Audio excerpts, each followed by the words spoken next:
Hello and welcome. I'm the Candyman and you're watching Apoca-Tips on State of Decay 2. That's right, we're back with more Apoca-Tips, the series where we give you, the viewer, tips and tricks on how to better survive the zombie apocalypse. Now, if you have a tip or trick that you feel like would be helpful for other survivors to know, go ahead, leave a comment down below, and you might see it featured in the next video. Now, if you find this video helpful, go ahead, hit the like button. Also, consider subscribing as well, and you'll get better at surviving the zombie apocalypse. I promise. Alright, so today's Apoca-Tip is an overview of all the bases of Cascade Hills. Alright, so in today's video we're going to talk about each and every base in Cascade Hills, minus the starter house. So that way you can decide what base would be best suited for your community. So I'm going to talk about pros, cons, as well as give a little bit of an opinion about what I feel about each base. So without further ado, let's go ahead and jump right into it. Alright, so the first base we're looking at is the Bridge Fort. Okay, so this is a smaller base, so that means you're not going to need nearly as many influence points nor survivors to be able to claim this base. Now, first things first, what it comes with, it's going to come with some beds, a couple parking spaces like always. You're also going to get 2 watchtowers called watch posts. And then as far as the slots where you can build what you want, you're going to get mostly outdoor slots. You're going to get 3 outdoor slots and then 1 indoor slot. Now, keep in mind with this base, in my opinion, this is more of a replacement than an upgrade to the initial base. Because it doesn't allow you a whole lot of wiggle room to build what you want, nor is it really suited for any survivor, or community bigger than about 4 to 5 people. So with that in mind, it is pretty easy to defend. The zombies can only come in from basically where the 2 doors are at, and what you can do if you get into a bit of a sticky situation is climb up into one of the watch posts and then just rain down terror on them. So this base, it's not a huge upgrade from the starter. Like I said, it's more of just if you want to try basically a different type of starter, then you can go and move into the Bridge Fort. Okay, so the second base that we're looking at is the Church on the Hill. Okay, so this base is going to be an upgrade from the Just to Know house, from the starter house.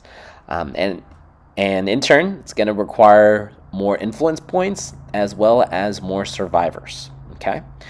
Now, as you'll notice right off the bat, as you're approaching the church, you're going to see the bell tower, which is great for giving you a high vantage point, obviously. It's going to help you get a lay of the land, or maybe do a little bit of sniping, if that's your thing. Now, it's going to come with 4 parking spaces, which is great.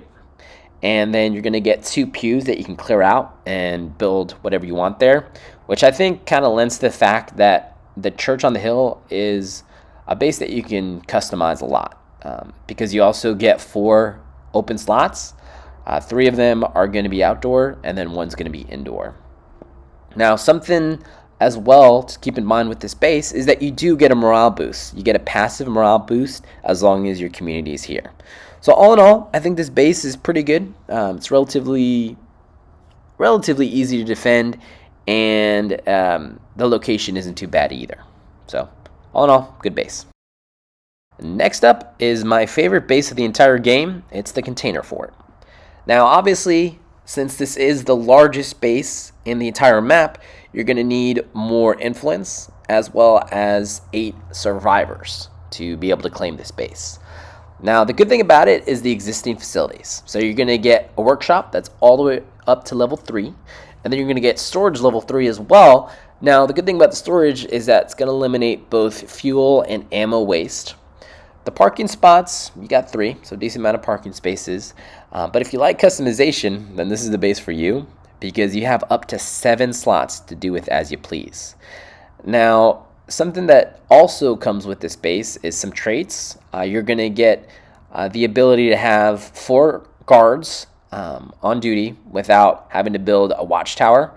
And also those guards are not going to use up any ammo. So great trait there. And then you're also going to have up to 8 hidden beds. So that means you're going to have 8 survivors able to sleep comfortably without having to build additional beds for them. So definitely my favorite base of the game. really customizable, very easy to defend.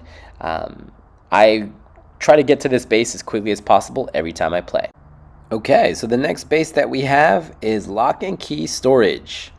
Okay, so this base is a medium-sized base, so obviously you're going to need a little bit more influence than the starter base, as well as you're going to need 6 survivors before you can move in. Now, I hadn't been to this base in a long time, but I think they changed it, because I remember it used to have a good amount of existing facilities here, but now it is the ultimate base for customization. I mean, it's got 14 different slots, 7 outdoor and 7 indoor.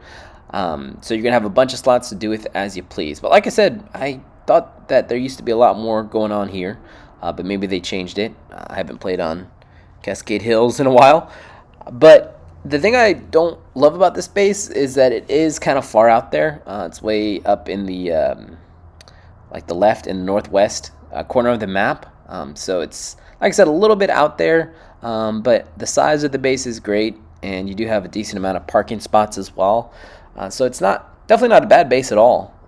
Just be prepared to make some long trips if your allies are near the starter base. Okay, next up we have the corner office. So this is going to be an upgrade from your initial base, presumably straight from the Just to Know house.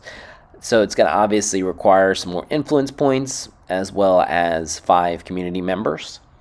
Now, it's going to come with a decent amount of stuff when you first start off in it.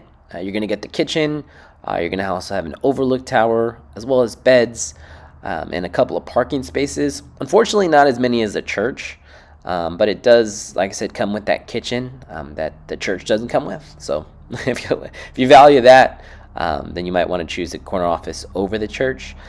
You're also going to get a good amount of customization. You're going to have 4 outdoor slots and then 1 indoor slot. And what else should I mention? So as far as defense, it's not the best at being easily defendable, because zombies can literally just wander through downtown and walk up to your front door. Alright, last but certainly not least, we have more and more distributing. So this base is a little bit on the larger side, so you're going to need a good amount of influence points, as well as 6 community members before you can move here. Now, it's also going to come with quite a few existing facilities. So you're going to get a good amount of beds. You're going to get 2 slots for beds. You're also going to have a couple of facilities that are great for keeping your cars going. You're going to have a machine shop, as well as some fuel storage. You're also going to have 4 parking spots for your cars. And then finally, you're going to have a generator to get power up and running throughout the entire base. Now, despite all that, despite all those existing facilities, you're still going to have a good amount of open slots to do with as you please. So you're going to have 4 outdoor slots and then 1 indoor slot. So all in all, this base is, I feel like, easier to defend than the corner office because it is kind of out in the middle of nowhere. But it is somewhat close to the center of the map, so you're not going to feel too far away from everybody, except if they're on the way west side of the map. So all in all, solid base, still allows for a decent amount of customization. Alright, so we'll go ahead and wrap up the video here. So if you liked the video, do me a favor, hit the like button and consider subscribing as well. Every bit helps. As always, spread the love, spread the positivity, and I'll catch you in the next one.